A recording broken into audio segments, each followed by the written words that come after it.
યજ્ઞની જગ્યાએ હવન થઈ જાય, કાયદેસર યજ્ઞ જ કહેવાય શાસ્ત્ર પ્રમાણે. હવે માણસ શું કામને હવન કહે તો કે એમાં લાકડાની જગ્યાએ હવનનો હાઈટકાઓમાં જાય ને એટલે હવન છે.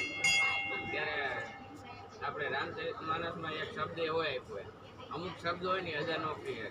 ગરુડ પુરાણમાં કેવા કેવા ખતરનાક શબ્દ આપ્યા પણ એ ન કહી શકે, કારણ કે નિયમ નીતિ નિયમમાં હોય ત્યારે એ વસ્તુ ન કહી શકે. એટલે એમાં લખેલું છે કે હવનમાં હાડકાઓમાં, તો આપણે શું કહીએ હવન હવન હવન હવન કહીએ ને. પણ ભગવાને એમ કીધું કે યજ્ઞનું શું મહત્વ તમને કહો. હવે બેનો બધા સત્યનારાયણ કથામાં આપણે 1000 તુલસીના પાન કે આપણે 101 ચડાવીએ, એમાં 900 ને તમે 70 થી 980 લગીમાં તમે નામ જોઈશો ને એટલે યજ્ઞ ઉપરથી ભગવાન. એટલે યજ્ઞ એટલે કહેવાનું કે છે કે તમે યજ્ઞ બોલો ને એટલે ભગવાનના જાપ થાય, હવન બોલો કાંઈનો જાપ.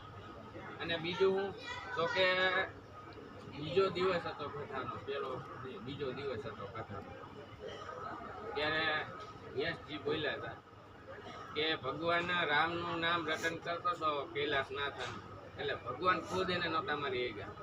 જ્યારે વિશ્વામિત્રનું અપમાન કર્યું હતું એટલે વિશ્વામિત્રએ કીધું હતું આ મને પગે નથી લાગ્યું, કારણ કે નારદ ઋષિએ કૈલાસનાથનને ઉપસાવ્યો હતો. કૈલાસનાથન ગુરુ હતા, આપણે કૈલાસનાથનના ગુરુ નારદ મુનિ હતા.